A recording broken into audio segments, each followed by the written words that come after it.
Tonight we're going to do complete Klal Kuf Yud Tes, chapter 119 in the Chayei Adam. We're going to finish up learning about B'tikas Chometz and getting ready for Pesach. So we're going to be here now in Sif in Halacha number 26. So we're learning that, already having talked about doing the bittul, and we have to do another bittul during the day. We're going to finish up some more of these, or finish up the rest of these rules over here. So we said that if you leave over food for the next day, you want to do another bittul, a full bittul, because you're leaving over some food for the next day, and it would only make sense to do a full bittul, a full nullification, after you have consumed and you want to get rid of whatever chometz you didn't eat the next morning on the 14th to be burned. So let's go ahead and finish up some of these laws over here. So if one doesn't check on the night of the 14th, then you must check on the day immediately when you remember. If you didn't check on the 14th, you should do another bedika within Pesach, even on Yom Tov itself. And if you find chometz when you do the bedika during Yom Tov, don't touch it, but cover it up with a utensil of some kind, which we'll learn about later on, and we'll discuss it further later on. Now, when you check at this later time, you will say al biur chametz, like we said before. And if you have left over any chametz on Pesach, you do a search for it, and something became chametz, like we mentioned previously, that you started mixing some flour and you let it sit too long and you're going to destroy it, you would say this bracha again, because the original nullification that you made didn't include this one. Now, even if you checked for chametz that you didn't know about, nonetheless, you are supposed to make this bracha again, and that's assuming, again, that this wasn't part of your initial bittul, because it's a new chametz that didn't exist beforehand. So the rabbis required you still to burn it or destroy it somehow, which means that based on what the original enactment was, also requires you to make the blessing. So since finding chametz and looking for it and eliminating it is part of the mitzvah that the rabbis enacted, it requires you to make a bracha for it. Now, here's another case. However, if you had chametz that resulted from finding a wheat kernel in something you were cooking, or something along those lines, that you don't make a bracha for, because this isn't actual chametz. So cooking is not actual chametz. If something that's not actual chametz, you didn't mix flour and water and let it sit, it doesn't count. Let's say you didn't check at all Pesach long. So even after Pesach, you have to do a check. And then you also have to destroy any chametz you find that you didn't know about, in order that you shouldn't consume the chametz of Pesach, the chametz that went through all of Pesach, that wasn't sold.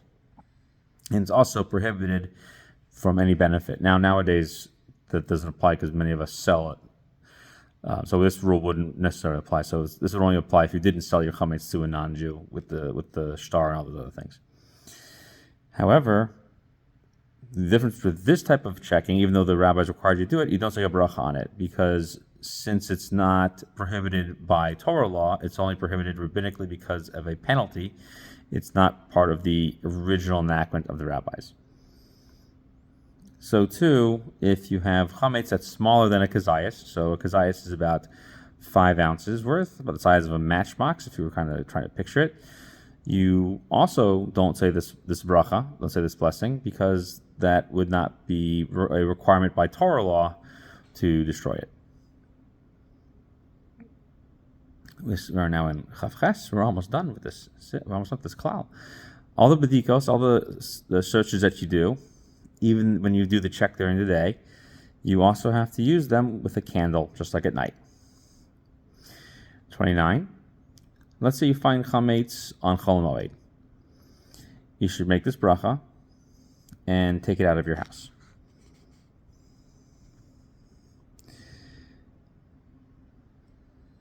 Now, the Mishnah Berurah says that this won't apply if you did a proper bedika on Erev Pesach, like you should have. So if you find more chametz, you don't say another bracha.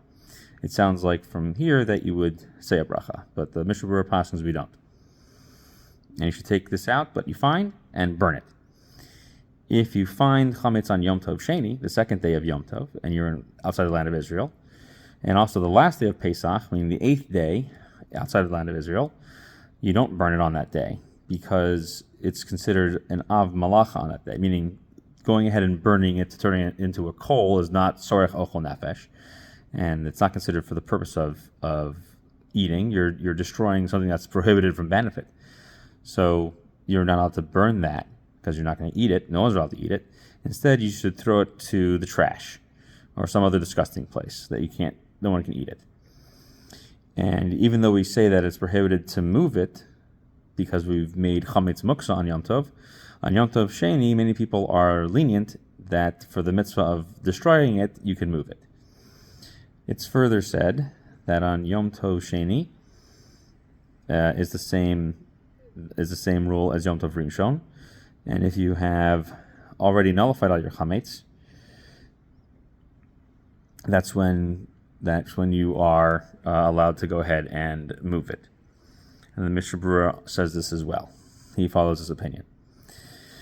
But if you didn't do your nullification before Pesach, okay, or you have new chametz on Yom Tov because you were trying to make matzah from flour, then everyone agrees you should move it and throw it into a place that is disgusting and won't become edible. Now let's say you find this chametz on the first day of Yom Tov, or on Erev Pesach that falls out on Shabbos, and it's after the 5th hour of the day when the Torah prohibits it from benefit. Then it becomes muksa at that point as well. So then you have to cover it. And even if it became chametz on Pesach and it wasn't included in the initial nullification before Yom Tov, and now it's going to cause you to violate the Torah's law, and to go ahead and move the muksa is only midrabanan. Nonetheless, since you're going to go ahead and burn it based on what you want to do, it's something that you want to do, except that the rabbis prohibited you from doing it, and you're not trying to keep it around because you want it. You want to keep it around so you can burn it. Therefore, the Torah doesn't consider this to be something that you would be held liable for. And therefore, you simply cover it with a utensil, some type of bowl in its proper place until the nighttime when it's no longer Yom Tov or Shabbos. And then you can go ahead and throw it out if it's Yom Tov Sheni. And even if you want to burn it in its place is improper and is prohibited, even though the mitzvah of burning it is a positive commandment, and in the moment that you're violating it, it would be a prohibition of don't do malacha on Yom Tov, and you would try to overrule that with doing a positive commandment, and we hold that aseh docha lo saseh, that a positive commandment should override a negative commandment. But Yom Tov is different in this regard, because it has both the aseh and lo taseh of keeping it. And this rule only applies with full-fledged chametz. So because you can't say that you can't say that there's an aseh and lo taseh, because the day itself has both aspects to it. And this rule that we talked about is only for full chametz, flour and water. But if you find a cooked wheat kernel in a cooked food on the last day of Pesach, you can wait for the food until the evening. Okay, you can keep that food around until the evening because it's not absolutely chametz and it's only a little bit. On the last day of Pesach, however, you can destroy it by giving it to a non-Jew. So you can say to the non-Jew to take it and throw it out. Because if you were to keep it around until the nighttime, you wouldn't need to destroy it at all, and then you'd be keeping around chametz on Pesach, which would then be prohibited by the Torah, even on a small amount. Now we're in Lamed. We're going to finish this up tonight. So a person can destroy chametz immediately at night after the bedika if there's nothing left for the next day. However, it's still better to go ahead and burn it during the daytime. Some people say that biur chametz is only when you actually burn it, because we learn it from this rule of leftover korbanos, that there are also leftover sacrifices are thrown out as well. And burning those need to be done during the daytime. However, many poskim say that you can go ahead and destroy it in any fashion as long as it no longer exists. So it should be thrown away into the sea or thrown to the bathroom, and our custom is to burn it. If you give it to a non-Jew before the 6th hour of the 14th of Nisan, then you don't need to destroy it, because this is a form of destroying it. Nonetheless, you have not fulfilled the mitzvah of burning chametz. It's prohibited to give it to someone who works for you, that is your servant or your maidservant, that are non-Jews, because you already are required to feed them as it is. And if you are giving them chametz that they're going to eat after the time of prohibition, you are benefiting from chametz. If you burn the chametz after the 6th hour and it is prohibited from benefit, then you should not use the chametz to any benefit, such as to light up your barbecues and your ovens. And you also can't cook with it. And if you were to use it to cook with it or to bake with it, the bread or the food that you cook with it are also prohibited from benefit. And even the fire is prohibited to use, he says. Some people don't have this in all their volumes of the Chayei Adam, so this may not be actually the Chayei Adam itself, but my Chayei Adam has that.